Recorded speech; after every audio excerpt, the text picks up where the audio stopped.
रात के 8 बज रहे थे। कनाडा से लंबे सफ़र की थकान मेरे वजूद में थी, लेकिन दिल में घरवालों को सरप्राइज़ देने की खुशी उछल रही थी।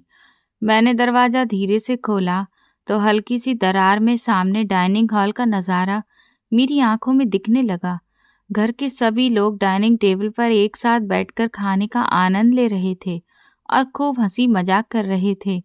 लेकिन मेरी नज़र वहाँ नहीं रुकी। मेरी नज़र उस कोने में जम गई जहाँ घर के जूतों की रैक के पास ज़मीन पर एक गंदी सी प्लेट रखी थी और मेरी पत्नी रागिनी वहीं पर सिकुड़कर बैठी निवाला ले रही थी। मैंने सपने में भी नहीं सोचा था कि हर महीने पत्नी के लिए अलग से 1 लाख रुपए खर्चा भेजने के बावजूद उसके साथ ये व्यवहार हो रहा है। मैं अभी सदमे की हालत में बाहर खड़ा ही था कि अचानक मेरी माँ अपनी कुर्सी से उठी और तेजी से रागिनी की तरफ बढ़ी। उन्होंने आओ देखा न ताओ और रागिनी को बालों की चुटिया से दबोच लिया और मारना शुरू कर दिया। कमबख्त कहीं की, तुझे कहा था रोटी ध्यान से बनाना, सारी रोटियां जला दी तूने। माँ का गुस्सा आसमान छू रहा था। उन्होंने दरवाज़ा खोला और रागिनी को बाहर धक्का दे दिया। वो फर्श पर गिरने ही वाली थी कि मैं आगे बढ़कर उसे पकड़ लिया। मेरा हाथ लगते ही रागिनी कांप उठी, लेकिन जैसे ही उसने और सामने बैठे घरवालों ने मुझे देखा, सबके सब पत्थर हो गए। हंसते मुस्कुराते चेहरे डर से सफ़ेद पड़ गए। मैंने इस वक्त कांपती हुई रागिनी का हाथ मजबूती से पकड़ लिया। मेरी असल कहानी तो बहुत पहले शुरू हुई थी। मैं पिछले 4 साल से कनाडा में जॉब कर रहा था। जिंदगी अजीब उतार चढ़ाव का नाम है। मेरी और रागिनी की शादी को भी मुश्किल से 1 महीना ही हुआ था कि मुझे कनाडा में जॉब का ऑफर लेटर मिल गया। ये मेरे लिए किसी सपने से कम नहीं था, लेकिन उस सपने की इमारत के पीछे एक लंबी कहानी थी। रागिनी मेरे पिताजी के एक पुराने दोस्त की बेटी थी और बहुत खूबसूरत थी। मेरी माँ को रागिनी एक आंख नहीं भाती थी। वह अपनी पसंद की लड़की से मेरी शादी करना चाहती थी, जो शायद ज़्यादा दहेज लेकर आ सकती थी। लेकिन जब पिताजी ने मेरी सगाई रागिनी के साथ कर दी, तो उसके माँ बाप इस बात पर अड़ गए कि अगर तुम्हें कनाडा जाना है तो पहले शादी करके सेटल होना होगा, वरना हम लोग भी वीज़ा की प्रक्रिया में कोई मदद नहीं करेंगे। अपने ससुर जी की पहचान की वजह से मुझे वीज़ा मिलना आसान हो गया था, पर इसी वजह से माँ ने दिल पर पत्थर रखकर हाँ तो कर दी, मगर उनकी आंखों में छुपी नफरत मुझे शादी वाले दिन भी नजर आ रही थी। खैर, मैं कनाडा चला गया। परदेश के शुरू के दिन मेरे लिए बहुत मुश्किल होते थे। दिल हर वक्त घर में अटका रहता था। मैं जब भी अपनी ड्यूटी से फ्री होता तो तुरंत रागिनी को वीडियो कॉल करता। मुझे उम्मीद होती कि वो मुझे देखकर चहक उठेंगी, ढेर सारी बातें करेंगी जैसे नई नवेली दुल्हनें करती हैं। लेकिन होता इसके उल्टा था। रागिनी बहुत ही नपे तुले शब्दों में जवाब देती। वो स्क्रीन पर नज़र तो आती, लेकिन आंखें कहीं और ही देख रही होती थीं। कैसी हो रागिनी? घर में सब ठीक है? मैं बड़े प्यार से पूछता। जी सब ठीक है, बस मेरे सिर में दर्द है। वो नज़र झुकाकर जवाब देती। मेरी माँ और बहन तुम्हारा ख्याल तो रखती है ना? कोई दिक्कत तो नहीं है? मैं उसे कुरेदता। मुझे लगता था कि वो शायद शर्मा रही है। हाँ हाँ, बिल्कुल ठीक व्यवहार है सबका, आप फिक्र न करें। बस मुझे सोना है, मैं आपसे ज़्यादा बात नहीं कर सकती। वो जल्दी से बात ख़त्म करने की कोशिश करती। कभी कभी मुझे गुस्सा भी आता। रागिनी, मैं सारा दिन काम करके थक जाता हूँ, तुम्हारी आवाज़ सुनने के लिए कॉल करता हूँ और तुम हो कि फ़ोन बंद करने की जल्दी में रहती हो। अभी तो बात शुरू हुई है। वो दूसरी तरफ से अजीब से बोर हुए लहजे में कहती। आप कनाडा गए हैं तो फिर अपने काम की तरफ ज़्यादा ध्यान दीजिए। ये क्या है कि हर वक्त फ़ोन लेकर बैठ जाते हैं? मुझे भी घर के काम करने होते हैं। हालांकि मुझे अपनी पत्नी से बहुत प्यार था। मैं चाहता था कि रोज़ उससे घंटों बातें करूं, उसे बताऊं कि मैं यहाँ कितना अकेला हूँ, लेकिन वो मुझ में कोई रुचि नहीं दिखाती थी। मुझे लगता था कि शायद उसे मुझसे प्यार नहीं है, या शायद वो मेरी दूरी से खुश है। मैं सपने में भी नहीं सोच सकता था कि उसके इस व्यवहार के पीछे क्या छुपा है। मैं यही सोचकर चुप हो जाता कि वो शायद घर के कामों में व्यस्त रहती है। नौकरी करते हुए 6 महीने गुजर चुके थे। मेरे बॉस ने मेरे काम से खुश होकर मुझे 10 दिन की छुट्टी दे दी। मैं खुशी से फूला नहीं समा रहा था। मैंने तुरंत अपनी माँ को कॉल किया। अम्मा, मुझे 10 दिन की छुट्टी मिली है। मैं सोच रहा हूँ कि भारत आ जाऊं। रागिनी से भी मिल लूंगा और आपसे से भी, मैं जोश के साथ बोला। दूसरी तरफ माँ कुछ लम्हों के लिए खामोश रही, फिर उनकी कठोर आवाज आई। क्या जरूरत है इतना खर्च करने की? तुम जानते हो टिकट कितना महंगा है? पागल हो गए हो क्या? लेकिन अम्मा, मुझे 6 महीने हो गए हैं यहाँ आए। मेरा दिल उदास है।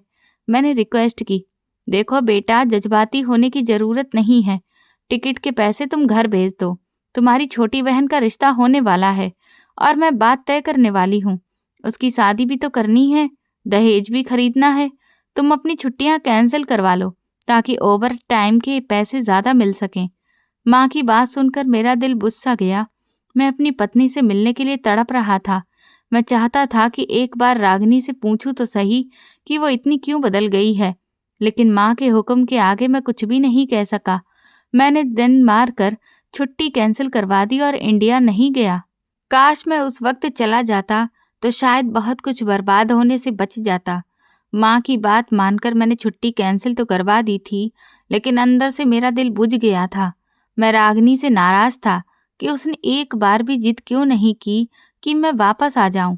अगर वो एक बार भी कहती कि मुझे आपकी याद आ रही है, सब कुछ छोड़कर आ जाइए, तो शायद मैं माँ का विरोध करके टिकट करवा लेता। लेकिन उसकी वो खामोशी और फोन पर कम बातचीत मुझे ये सोचने पर मजबूर कर रही थी कि शायद वो अपनी जिंदगी में खोई हुई है।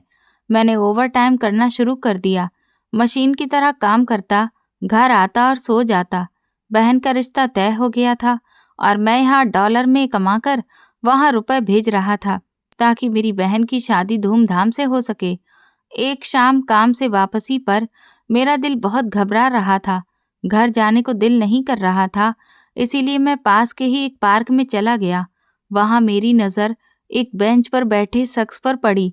पहली नज़र में मुझे लगा कि वो 80 साल का कोई बुजुर्ग है, क्योंकि उसकी कमर झुकी हुई थी, चेहरे पर झुर्रियाँ फैली थीं और सिर के सारे बाल सफ़ेद हो चुके थे। लेकिन जब मैं उन्हें ध्यान से देखते हुए उनके करीब से गुजरा तो अंदाजा हुआ कि उनकी उम्र 50 या 55 साल से ज़्यादा नहीं होगी। उनकी जवानी को जैसे किसी दुख ने वक्त से पहले ही निगल लिया था। उनकी आंखों में एक अजीब सी वीरानी थी, ऐसी वीरानी जो सिर्फ अपनों के दिए हुए दुखों से पैदा होती है। मैं अचानक उनके पास जाकर बैठ गया और उन्हें नमस्ते कहा। उन्होंने चौंक कर मेरी तरफ देखा और फिर बहुत धीमी आवाज में जवाब दिया, आप इंडियन हैं ना? मैंने पूछा। हाँ, बदकिस्मती से। उनके जवाब ने मुझे चौंका दिया। बदकिस्मती से क्यों अंकल? मैंने हैरत से पूछा। वो तल्खी से मुस्कुराए, क्योंकि इंडिया में मेरे अपने बसते हैं, जिनकी खुशियों के लिए मैंने अपनी जिंदगी इस परदेश में गुजार दी। हमारी बातों का सिलसिला चल निकला। वो शख्स बहुत उदास था। मालूम हुआ कि वो रोज शाम को यहाँ आकर बैठते हैं, क्योंकि घर की चार दीवारी उन्हें काटने को दौड़ती है। बातों बातों में हमारी दोस्ती सी हो गई। मुझे वो अपने जैसे लगे, तन्हा और अपनों से दूर। एक दिन मैंने हिम्मत करके पूछ लिया, अंकल आपकी उम्र तो ज़्यादा नहीं लगती, फिर यह हालत कैसी है? आप इतने टूटे हुए क्यों हैं? उन्होंने गहरी सांस भरी और मेरी आंखों में देखते हुए कहा, बेटा तुम अभी जवान हो, नए नए आए हो इस देश में। परदेश वो दीमक है जो बाहर से तो इंसान को चमकदार रखता है, मगर अंदर से खोखला कर देता है। फिर उन्होंने मुझे अपनी कहानी सुनानी शुरू की और वो कहानी सुनाते हुए मुझे ऐसा लग रहा था कि जैसे कोई मेरे कानों में पिघला हुआ शीशा उड़ेल रहा हो। मैं जब यहाँ आया था तो बिल्कुल तुम्हारी तरह जवान था। नई नई शादी हुई थी, खूबसूरत पत्नी थी, आंखों में 1000 सपने थे, लेकिन मेरे कंधों पर 5 बहनों की शादी की जिम्मेदारी थी। मेरे बाप का साया सिर से उठ चुका था और मैं इकलौता कमाने वाला था। वो रुके, पानी की बोतल से घूंट भरा और फिर बोले, मैंने यहाँ टैक्सी चलाना शुरू किया, दिन रात एक कर दिया। मैं सोता कम था और काम ज़्यादा करता था। हर महीने अपनी कमाई का एक एक पैसा माँ को भेज देता था। मुझे बस एक ही जुनून था कि मेरी बहनों की शादी इज्जत से हो जाए, उन्हें किसी चीज़ की कमी ना हो। उधर मेरी पत्नी उम्मीद से हुई, लेकिन मैं घर नहीं जा सका क्योंकि खर्चा बहुत था। माँ कहती थी कि अभी मत आओ, पैसे जोड़ो, बहनों का फर्ज अदा करना है। मैं सांस रोककर उनकी बात सुन रहा था, क्योंकि ये सब मुझे अपनी कहानी जैसा लग रहा था। फिर क्या हुआ अंकल? मैंने बेताबी से पूछा। फिर उनकी आवाज़ भर गई। 5 बहनों की शादी करते करते मेरी जवानी के 20 साल गुजर गए। मेरी बेटी जो मेरे जाने के बाद पैदा हुई थी, वो जवान हो गई, लेकिन मैं एक बार भी इंडिया नहीं गया। जब भी जाने का सोचता, माँ का फ़ोन आ जाता कि इस बहन के बच्चे की पैदाइश है, उस बहन को दिक्कत हो गई है, घर की मरम्मत करवानी है। मैं एक मशीन बन चुका था, सिर्फ पैसे छापने वाली मशीन। और आपकी बीवी? मेरे मुंह से अचानक ये सवाल निकल गया। इस पर वो बूढ़ा शख्स फूट फूट कर रो पड़ा। पार्क में मौजूद कुछ लोग मुड़कर हमें देखने लगे, लेकिन उसे किसी की परवाह नहीं थी। मेरी पत्नी, वो सिसकियों के बीच बोले, वो मेरा इंतजार करती रही। 20 साल उसने शिकायत का एक शब्द भी मुंह से नहीं निकाला। लेकिन जब मैं 20 साल बाद सब जिम्मेदारियां पूरी करके, बहनों को अपने अपने घरों का करके वापस लौटा, तो वो मुझे दरवाजे पर नहीं मिली। मेरे दिल की धड़कन तेज हो गई। तो कहाँ थी वो? शमशान में। उसने अपना माथा पीट लिया। मेरे पहुंचने से 2 हफ्ते पहले वो इंतजार की सूली पर लटकते लटकते मर गई। मैं उसका आखिरी दीदार भी ना कर सका। और जानते हो, सबसे ज्यादा तकलीफ वाली बात क्या थी? मैंने सिर हिलाया। मेरे शब्द गले में अटक गए थे। जिन बहनों के लिए मैंने अपनी जवानी इस बर्फीले देश में गुजार दी, जिनकी शादियों के लिए मैंने अपनी पत्नी से दूरी बनाई, उन्हीं बहनों और मेरी अपनी माँ ने मेरी पत्नी को इन 20 सालों में नौकरानी बनाकर रखा हुआ था। ये सुनकर मुझे लगा जैसे मेरे पैरों तले से जमीन निकल गई हो। नौकरानी? मेरे मुंह से एकदम निकल गया। लेकिन वो तो आपकी पत्नी थी, और आपकी बहनें, आपकी माँ, वे ऐसा कैसे कर सकती हैं? बूढ़े ने आंसू पोंछते हुए एक ठंडी सांस भरी। पैसा बेटा, पैसा इंसान को अंधा और बहरा कर देता है। उन्होंने सोचा ये तो परदेश में है, नोट छाप रहा है, इसे क्या खबर होगी कि पीछे घर में क्या हो रहा है। मैं फोन करता तो माँ कहती कि बहू बहुत खुश है। मैं उनकी बातों पर यकीन कर लेता, लेकिन असल जुल्म तो मेरी बेटी के साथ हुआ। उसकी आवाज़ आज भी मेरे कानों में गूंज जाती है। मेरी बेटी, जिसे मैंने गोद में खिलाया भी नहीं था, वो जवान हो चुकी थी। मैंने सोचा था कि मेरी 5 बहनें हैं, जिनकी औलादों की परवरिश मेरे भेज हुए पैसों से हुई है। उनके बच्चे अच्छे स्कूलों में पढ़े हैं, अच्छा पहना, तो कोई ना कोई बहन तो अपनी भतीजी के लिए कोई अच्छा रिश्ता जरूर तलाश करेगी, क्योंकि वहाँ पर उनकी तो बहुत जान पहचान के लोग थे। मैं इतने साल वहाँ नहीं रहा, तो मेरी तो कोई भी जान पहचान नहीं थी। आखिर वे मेरी बहनें थीं, लेकिन फिर वो एक लम्हे के लिए रुके, जैसे शब्द उनके गले में अटक गए हों। जब मैं वापस गया और मेरी पत्नी भी जा चुकी थी, तो उसके बाद बेटी के रिश्ते की जब मैंने बात की, तो मेरी सगी बहनों ने मेरा साथ देने की जगह मुंह फेर लिया। कहने लगी, भैया तुम्हारी बेटी तो सारी जिंदगी घर के काम काज करती रही है, उसका रंग रूप भी कोई इतना अच्छा नहीं है, और ना ही उसे कोई दुनियादारी आती है, ना फैशन का पता है। हम अपने किसी भी पहचान वालों के यहाँ आपकी शादी नहीं वहाँ पर करवा सकते, इसमें तो हमारी ही बेइज्जती होगी। ये वही बहनें थीं जो मेरे पैसों पर पलती रहीं, अब मेरी ही बेटी को बुरा भला कह रही थीं। मेरे रोंगटे खड़े हो रहे थे। उस शख्स की दास्तान किसी डरावने सपने से कम नहीं थी। बेटा, मेरी बेटी की हालत भी किसी नौकरानी से कम नहीं थी। मेरी बहनों के बच्चे जो कपड़े पहनते थे, वही उतरन मेरी बेटी को पहनाई जाती थी। वो कमज़ोर और लाचार सी बच्ची अपनी माँ का सदमा और ऐसे बाप की बेबसी बर्दाश्त ना कर सकी। मैं भी पत्नी के गम से निकल भी नहीं पाया था कि 6 महीने के अंदर ही मेरी बेटी भी घुट घुट कर मर गई। डॉक्टर ने कहा कि उसे टीबी थी, खाने पीने और पोषण की कमी थी उसके शरीर में, लेकिन मैं जानता था कि उसे अपनों की निर्दयता ही खा गई। उसने मेरी कलाई पकड़ ली। उसकी गिरफ्त इतनी मजबूत थी जैसे वो डूबते हुए तिनके का सहारा ले रहा हो। परदेश एक जहरीला सांप है बेटा, ये इंसान को अंदर ही अंदर खा जाता है। हम दूसरों की ख्वाहिशें और ज़रूरतें पूरी करते करते मौत के किनारे पर पहुंच जाते हैं। यहाँ तक कि हमारी पत्नियाँ, जो हमारी आंखों की बारिश होती हैं, हमारा रास्ता देखते देखते इस दुनिया से चली जाती हैं। मेरे पास अब पछतावे के सिवा कुछ भी नहीं बचा, न पत्नी, न बेटी, और न वे बहनें जिनके लिए मैंने अपनी ज़िंदगी बर्बाद कर दी। अब मैं फिर यहाँ आ गया हूँ, क्योंकि वहाँ अब मेरा कोई नहीं है। उस शख्स की कहानी ने मुझे अंदर तक हिलाकर रख दिया। मैं घर वापस आया तो मेरा दिमाग सुन्न हो चुका था। उसकी एक एक बात मेरे कानों में गूंज रही थी। मुझे बार बार रागिनी का ख्याल आ रहा था। उसकी उदासी, उसका फ़ोन पर कम बात करना, उसका मुझे खूब जानने वाला अंदाज, कहीं रागिनी के साथ भी ऐसा ही तो कुछ नहीं है। मैं सारी रात सो नहीं सका। मैंने फैसला कर लिया कि अब मैं और ज़्यादा बेवकूफ़ नहीं बनूंगा। मेरी बहन की शादी हो चुकी थी, अब मुझे वापस जाना चाहिए। मैंने तय कर लिया कि मैं कल ही इस्तीफ़ा दे दूंगा या फिर कोई लंबी छुट्टी लेकर इंडिया जाऊंगा और रागिनी को अपने साथ ले आऊंगा या फिर वहीं पर कोई छोटा मोटा काम शुरू कर लूंगा।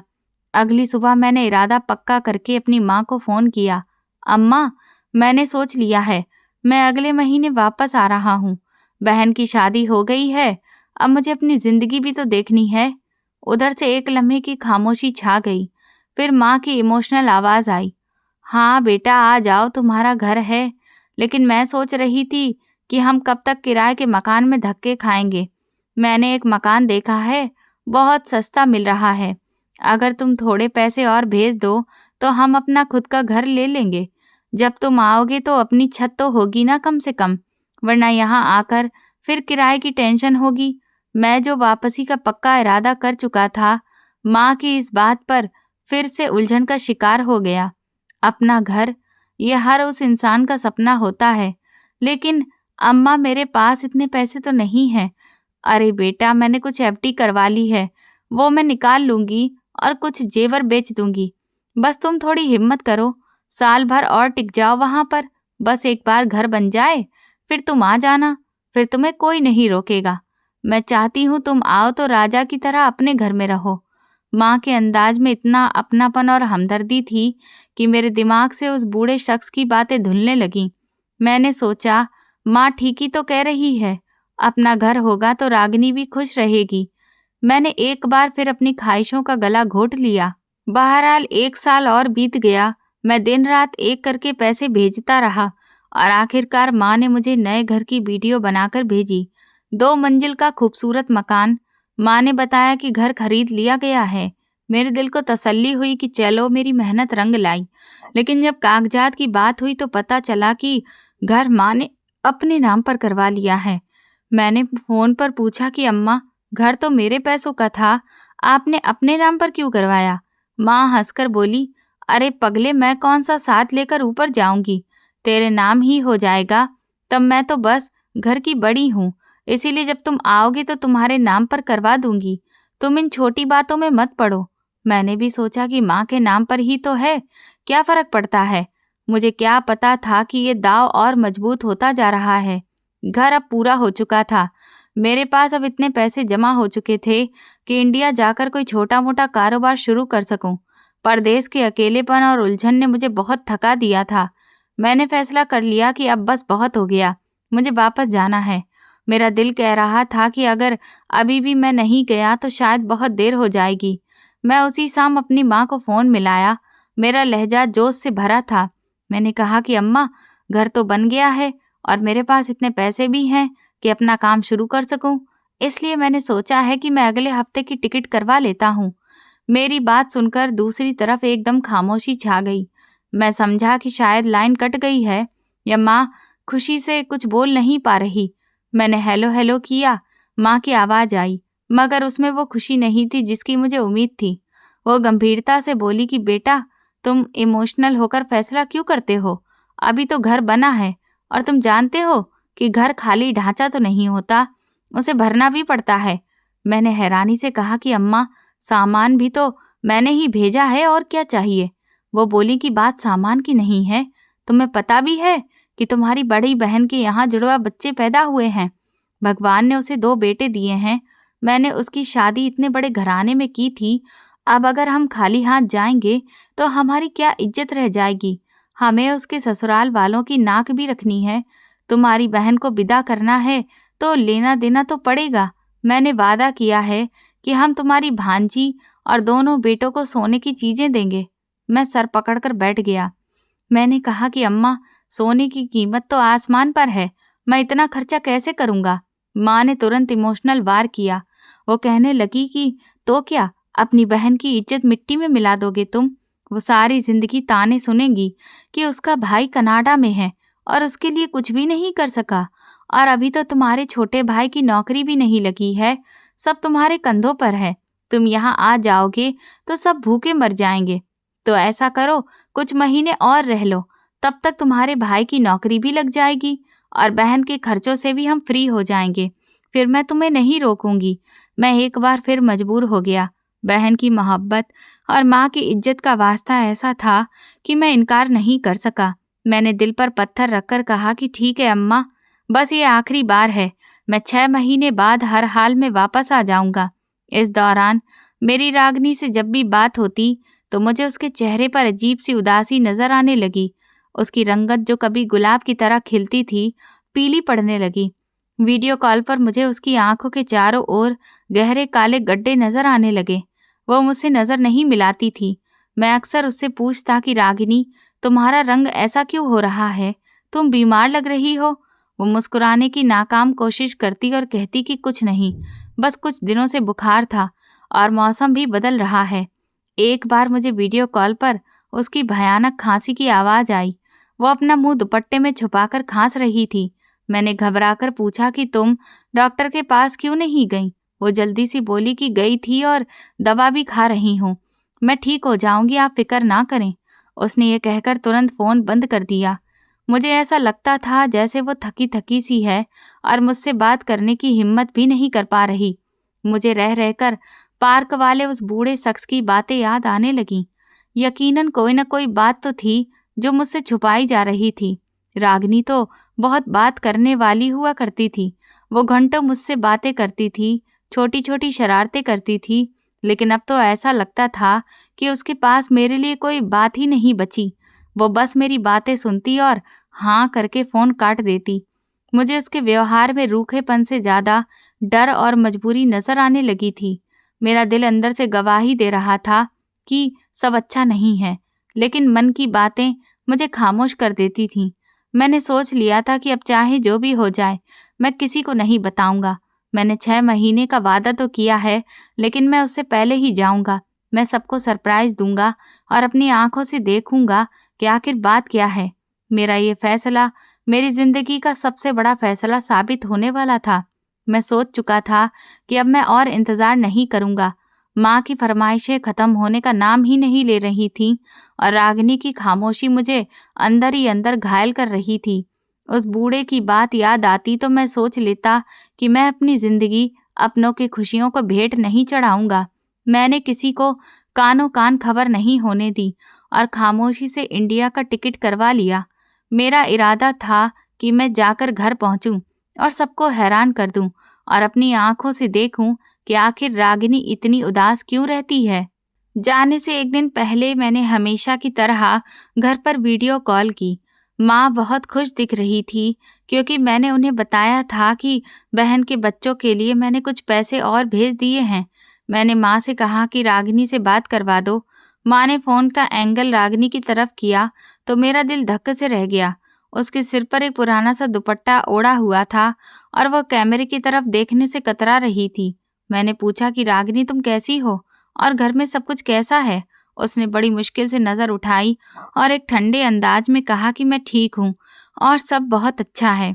उसकी आवाज़ में जज्बात का नामो निशान नहीं था। मुझे ऐसा लगा जैसे कोई तोता रटा रटाया जवाब दोहरा रहा हो। मैंने ध्यान दिया कि वो बात करते हुए बार बार कैमरे के साइड में देख रही थी, जैसे कोई वहां खड़ा उसे हिदायतें दे रहा हो। मेरी सिक्स सेंस ने खतरे की घंटी बजा दी। मैंने उससे कहा कि मुझे उम्मीद है तुम अपना ख्याल रख रही होगी और दवा वक्त पर ले रही होगी। उसने बस इस बात पर सिर हिला दिया और कुछ नहीं बोली। उसकी आंखों में जो वीरानी थी वो मुझे कनाडा में बैठे बैठे भी बेचैन कर रही थी। मैंने फ़ोन बंद किया तो मेरा दिल एक अनजाने डर से भर गया। मुझे लगा कि टिकट करवाकर मैंने बहुत अच्छा फैसला किया है। अगले 24 घंटे मेरे लिए किसी कयामत से कम नहीं थे।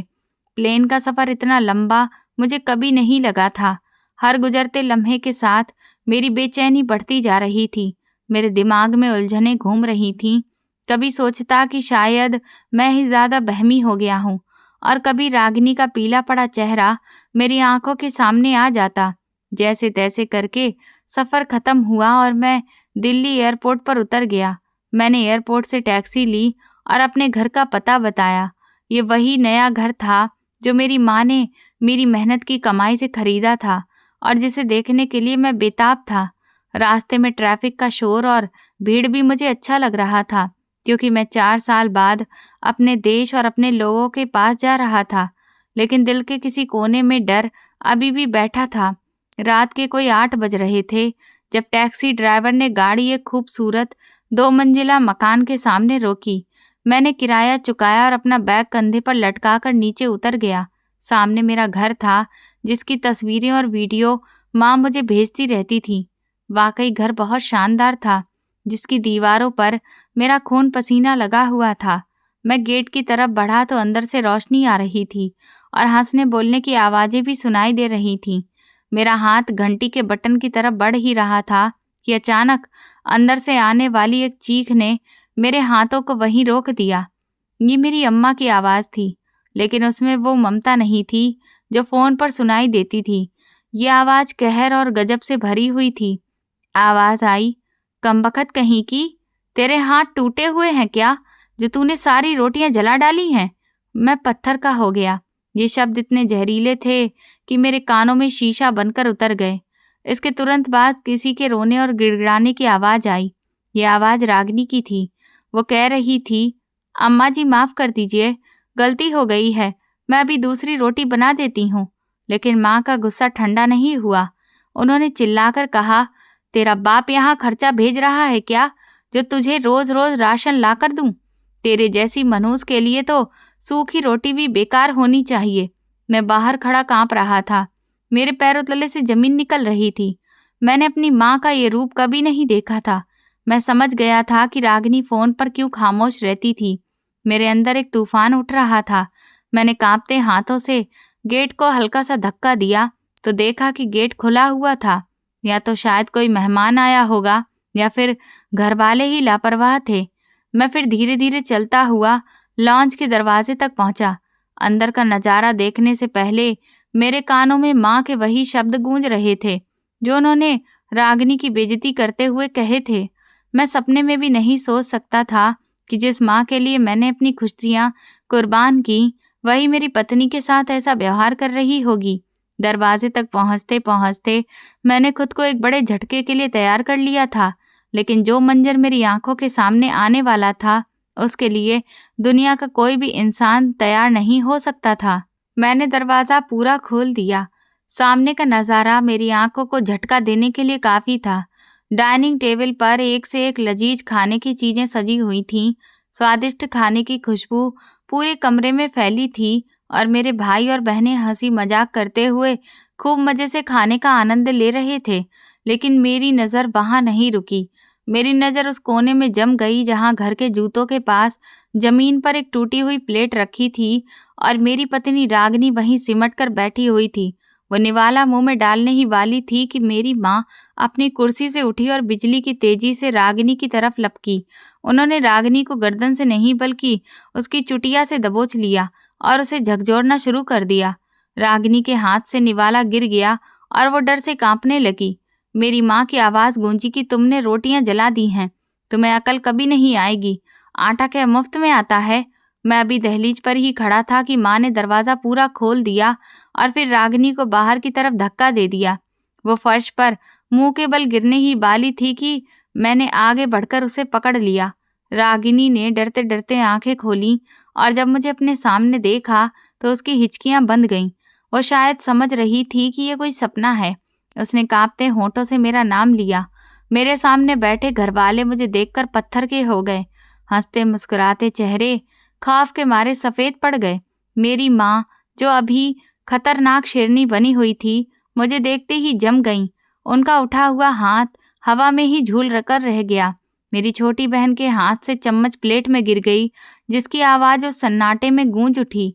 मैंने रागिनी को सीधा खड़ा किया और उसकी बाजू मजबूती से पकड़ ली। मैंने अपनी माँ की आंखों में आंखें डालकर देखा और पूछा, अम्मा ये क्या तमाशा है? मेरी माँ की आवाज़ गले में फंस गई। वह हकलाते हुए बोली, बेटा तुम कब आए? तुमने तो बताया ही नहीं। मैं रागिनी को साथ लेकर घर के अंदर दाखिल हुआ। मेरे भाई और बहनें अपनी कुर्सियों से खड़े हो चुके थे। टेबल पर सजे हुए खाने अब मुझे जहर लग रहे थे। मैंने अपनी माँ से कहा, शुक्र है कि मैंने नहीं बताया, वरना मुझे कैसे पता चलता कि मेरे पीछे मेरी पत्नी के साथ जानवरों वाला सुलूक किया जा रहा है। वो जूतों के पास बैठकर खाना खा रही है और आप सब कुर्सियों पर बैठकर जश्न मना रहे हैं। मेरी माँ ने तुरंत पैंतरा बदला। वो अपनी गलती मानने की जगह रागिनी पर बरस पड़ी। वो बोली, तुम्हें क्या पता इसकी करतूतों का? इसे लगता है कि तुम पेड़ पर से पैसे उतार कर लाते हो। इसने सारी रोटियां जला दी। मैं इसे तमीज सिखा रही थी कि एक एक रुपए की कदर कैसे करते हैं। मैंने टेबल पर रखे हुए खाने की तरफ इशारा किया और कहा, एक रोटी जल गई तो क्या हुआ? यहाँ मेज पर जो इतना कुछ रखा है, ये किसके पैसों का है? क्या इस खाने में मेरी पत्नी का कोई हिस्सा नहीं है? मेरा भाई आगे बढ़ा और मेरे गले मिलने की कोशिश की, लेकिन मैंने हाथ के इशारे से उसे रोक दिया। मुझे उन सबके चेहरों पर मोहब्बत नहीं बल्कि खौफ नजर आ रहा था कि कहीं उनकी अय्याशियों की पोल न खुल जाए। रागिनी मेरे बगल में खड़ी कांप रही थी। मैं महसूस कर सकता था कि वो कितनी डरी हुई थी। उसने धीरे से मेरा हाथ दबाया, जैसे मुझे खामोश रहने के लिए कह रही हो। मैंने एक बार फिर अपनी माँ से पूछा कि क्या मेरी बीवी की हैसियत मेरी माँ की नज़र में यही है कि वो जूतों के पास बैठकर खाए? माँ ने बड़ी ही बेतुकी बात कही, ये इसी काबिल है, कामचोर है ये, और सारा दिन मुंह लटकाकर घूमती है। तुम अभी आए हो, तुम्हें नहीं पता कि इसने मेरा जीना मुश्किल कर रखा है। माँ के लहजे की तलखी बता रही थी कि ये मामला सिर्फ एक जली हुई रोटी का नहीं है, इसके पीछे नफरत की एक लंबी दास्तान है। मैंने माँ की आंखों में आंखें डालकर देखा तो वो नजरें चुराने लगीं।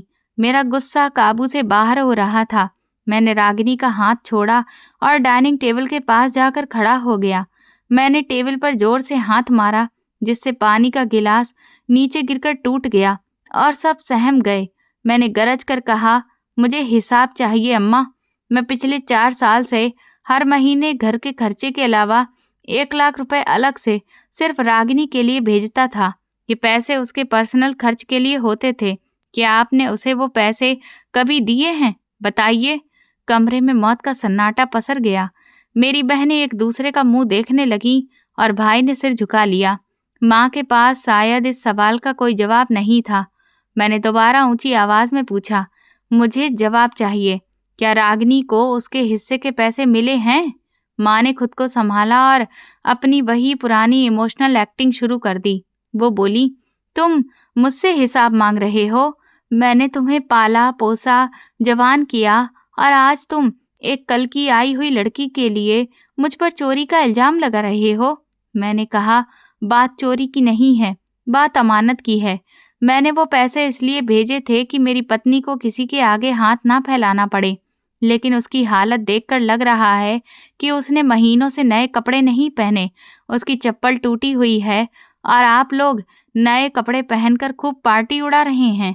माँ ने तुनक भरे लहजे में कहा, अरे ये घर का खर्चा, बिजली का बिल, तुम्हारी बहनों के रिश्तेदारों की आओ भगत, क्या सब हवा में हो रहा है? महंगाई तो देखो कितनी है।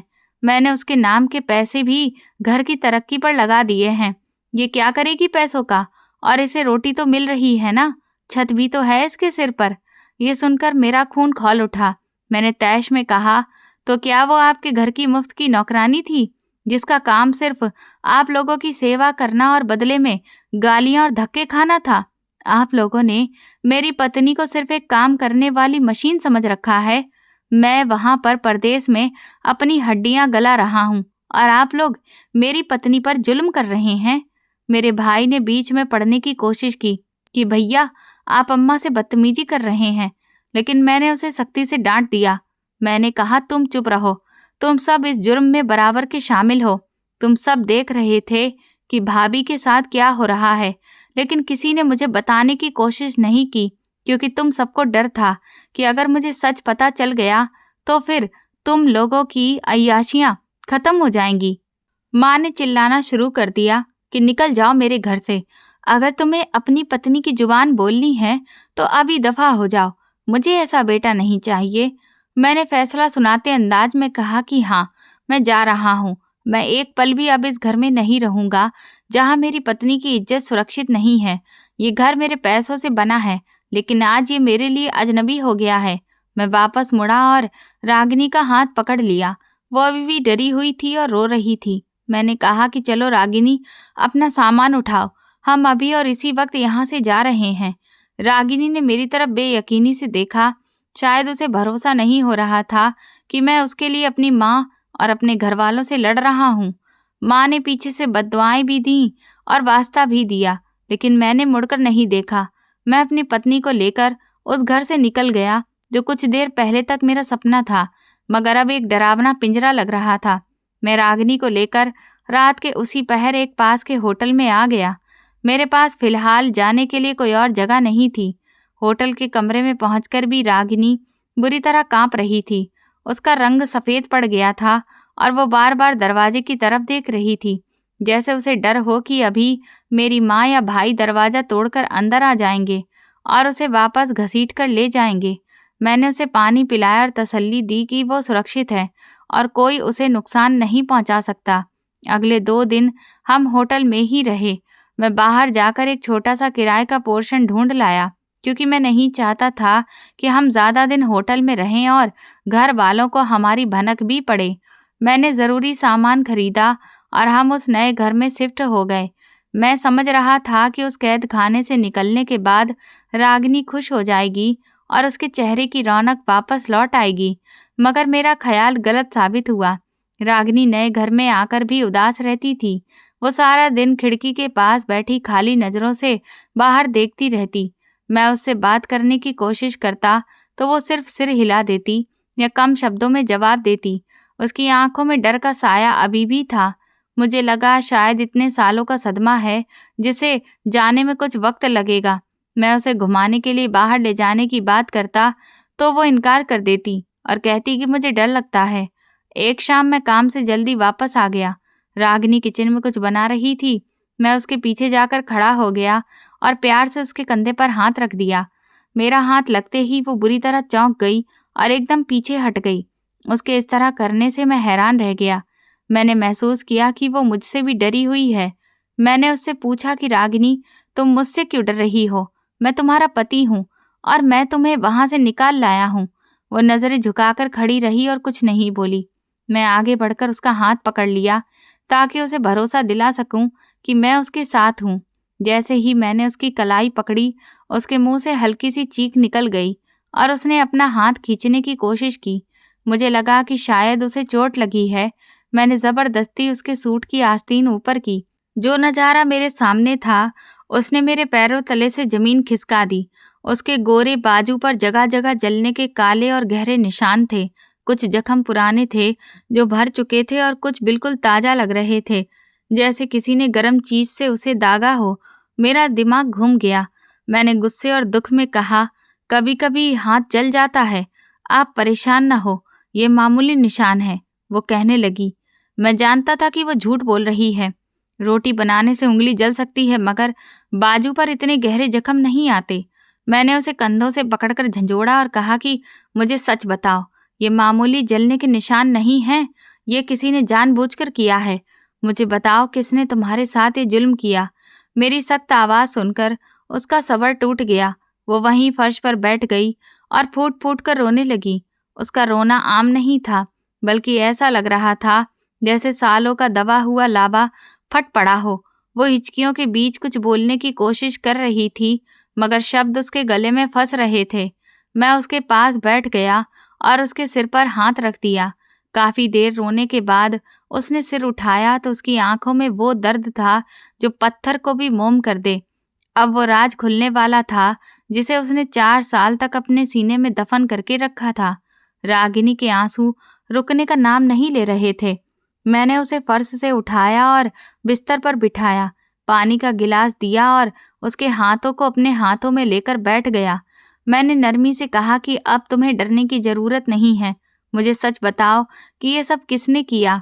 उसने एक लंबी सांस ली और अपनी भीगी हुई आंखें उठाईं। उसने कहा कि ये सब आपकी अम्मा ने किया है। ये जले हुए निशान किसी हादसे का नतीजा नहीं है, बल्कि ये आपकी अम्मा की नफरत की निशानियां हैं। वो शायद मेरी आपसे शादी करवाना नहीं चाहती थीं।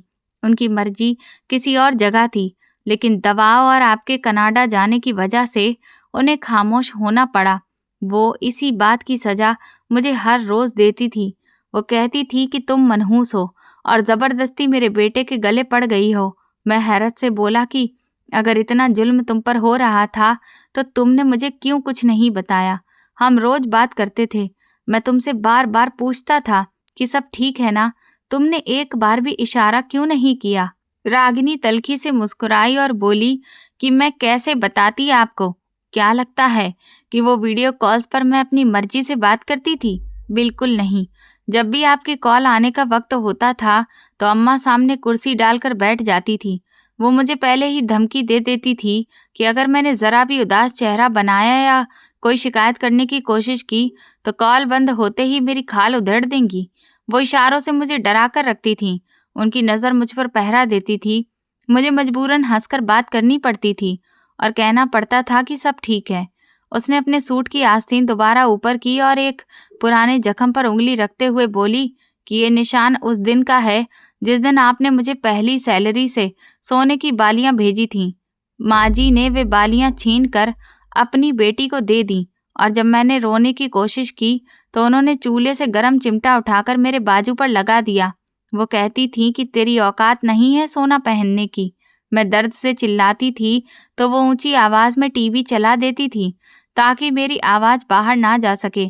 मैं पत्थर का बना उसकी बातें सुन रहा था। मेरा कलेजा फट रहा था। रागिनी ने कहा कि मारपीट तो एक तरफ थी मगर भूख सबसे बड़ी मुश्किल थी। आप वहां से लाखों रुपए भेजते थे मगर मुझे 24 घंटे में सिर्फ एक सूखी रोटी दी जाती थी। वो कहती थी कि तुम कामचोर हो और मुफ्त का राशन तोड़ती हो। जिस दिन सफाई करते हुए कोई चीज टूट जाती या सब्जी में नमक तेज हो जाता तो मुझे वो एक रोटी भी नहीं मिलती थी। मैं 2-2 दिन भूखी रहती थी। किचन के नल से पानी पीकर गुजारा करती थी। वे सब मेरे सामने बैठकर पनीर की सब्जी, ड्राई फ्रूट से भरी खीर, एक से एक बढ़िया चीजें खाते थे और मैं किचन के दरवाजे पर खड़ी उनके बचे हुए टुकड़ों को लालच की नज़र से देखती थी। रागिनी की आवाज़ हिचकियों में दबती जा रही थी मगर उसका हर शब्द मेरे दिल पर हथौड़े की तरह बरस रहा था। उसने अपनी बात जारी रखते हुए कहा कि तुम्हारी माँ मुझे अक्सर धमकी देती थी कि कुछ भी ऐसी वैसी हरकत की तो मैं तुम्हें खाना नहीं दूंगी। अक्सर मैं भूखी प्यासी अपने कमरे में ही पड़ी रहती थी और बाहर से उन लोगों के हंसने की आवाज़ें आती थीं। ये सुनकर तो मैं बिखर गया और उसके कदमों में बैठकर बच्चों की तरह फूट फूट कर रोने लगा। मैंने अपनी पत्नी के हाथों को अपनी आंखों से लगा लिया जो बहुत सख्त हो चुके थे और जिन पर जले हुए निशान मेरी लापरवाही की गवाही दे रहे थे। मैं तड़प कर बोला कि मुझे माफ़ कर दो रागिनी, मैं तुम्हारा मुजरिम हूँ। मैं ये समझता रहा कि मैं तुम्हारे लिए खुशियाँ कमा रहा हूँ मगर मैं तुम्हें नरक में धकेल चुका था। मैंने उन सांपों पर भरोसा किया जिन्होंने तुम्हें डस लिया। रागिनी ने मेरे सिर पर हाथ रखा और मुझे चुप कराने की कोशिश की मगर मेरे आंसू रुक नहीं रहे थे। मैं अपनी पत्नी की बातें सुनकर पागल हो रहा था। मैंने सोचा कि मैं कनाडा में -डिग्री की भयंकर ठंड में खड़े होकर मजदूरी करता रहा। मैंने अपनी जवानी के 4 साल इसलिए बर्बाद किए कि मेरा परिवार खुश रहे और मेरी पत्नी भी राज करे, लेकिन बदले में मुझे क्या मिला? मेरी कमाई से खरीदा गया घर मेरी पत्नी के लिए कैद खाना बन गया और मेरा भेजा हुआ पैसा मेरी माँ और बहनों के लिए अय्याशी का सामान बन गया। मैंने रागिनी को गले से लगा लिया और उससे वादा किया कि चाहे कुछ भी हो जाए मैं तुम्हें कभी अकेला नहीं छोड़ूंगा। हम दोनों काफी देर रात तक एक दूसरे के गले लगकर रोते रहे और अपने दिल का गुबार निकालते रहे। उस रात मुझे वो बूढ़ा शख्स बहुत शिद्दत से याद आया जिसने पार्क में मुझसे कहा था कि परदेश एक दीमक है। आज मैं उसकी बात का मतलब समझ गया था। सच में परदेश में रहना किसी नरक से कम नहीं, क्योंकि पीछे रहने वाले हमें सिर्फ पैसा कमाने वाली मशीन समझ लेते हैं। उनकी नज़र में हमारी अहमियत सिर्फ तब तक होती है जब तक हम डॉलर और पाउंड भेजते रहते हैं और अगर उन्हें हमारी पत्नी पसंद ना हो तो उसकी हैसियत घर में एक नौकरानी के जैसी रह जाती है। वे भूल जाते हैं कि परदेश में रहने वाला शख्स भी हाड़ मांस का बना इंसान है और उसकी पत्नी भी जज्बात रखती है। अगले दिन मैंने एक बड़ा फैसला किया। मैंने अपने घर वालों से हर तरह का रिश्ता खत्म कर दिया। मैंने उस घर की तरफ मुड़कर भी नहीं देखा जो मेरी कमाई से बना था, मगर जहाँ मेरी पत्नी की इज्जत नहीं थी, मैंने वो घर, वो पैसा, वो रिश्ते वहीं छोड़ दिए। मैंने भारत में ही रहकर एक छोटी सी नौकरी शुरू की और रागिनी का इलाज कराया। वक्त के साथ साथ रागिनी के शारीरिक जख्म तो भर गए, मगर आत्मा के जख्म भरने में वक्त लगा।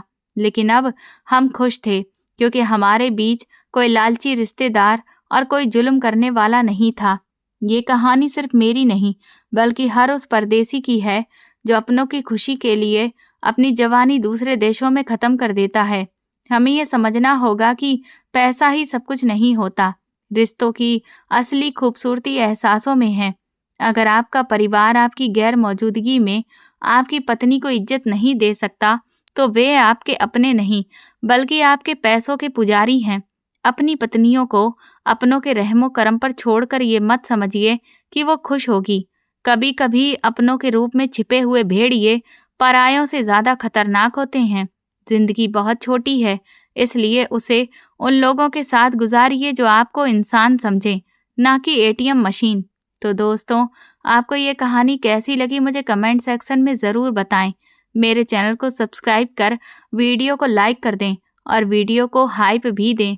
और ऐसी और भी रोमांचक कहानियाँ सुनने के लिए मेरे चैनल के साथ बने रहें। धन्यवाद।